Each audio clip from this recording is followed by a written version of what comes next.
My father has a saying, if something's not worth doing at all, then it's certainly not worth doing well. I think that saying captures an attitude pretty well. Have you ever felt as if you were trying to convince people to do something well, to put their hearts and souls into it, that they didn't really care about at all? So it was like pushing a string or herding cats because they didn't think your project or your activity was worth doing at all? I worked with a call center where the help desk people who answered the phones felt like Rodney Dangerfields. They got no respect. It wasn't that they wanted the callers to respect them. The callers called in with problems and they just wanted quick action. The folks in the call center wanted respect from their own internal people, their peers from other departments. Here was the problem. A customer would call in upset about a technical problem or a billing issue or what have you, and 95% of the time, the person in the call center would solve the problem on the spot, and everything would be fine. But about 5% of the time, the call center employee would need to involve someone from a technical or billing or some other group, another employee in their own organization. This was where they'd run into problems. These folks in other departments wouldn't return their calls, or when they did, they'd be rude. They'd sort of imply that it was beneath them to even be talking to an employee from the call center, much less hurrying to meet a deadline set up by a call center employee.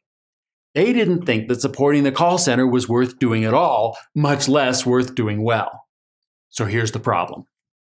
How do you convince people that your issue is important, that they ought to care? There's a common mistake we tend to make. We try to influence people using lectures, sermons, and data dumps.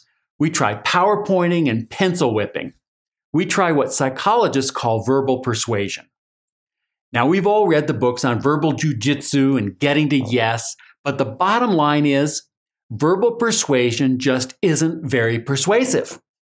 As soon as people see through our agenda, see that we're trying to persuade them, they put up defenses. I know I do.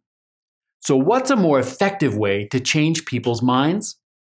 Personal experience is the gold standard. If you want someone to say, ooh, responding to the call center is more important than I thought, then the way to get there is to put them in the call center where they experience what the call center people have been experiencing. And that's what we did. We rotated engineers, accountants, and even people from their attorney group through call center assignments. And it worked. People experienced the pressure and the sweat on the front line, and they changed their minds. Response rates improved dramatically. Now, of course, we're not alone in using personal experience. Think of the ads you've seen from Saturn. They have engineers and people in assembly travel out to customers to check out their cars. Or think of McDonald's. They have corporate executives spend time each year in their stores cooking fries and handling the order window.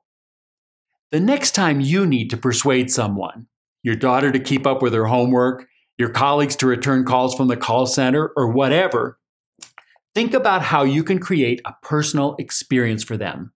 Maybe have your daughter volunteer to help with an adult literacy program instead of relying on verbal persuasion.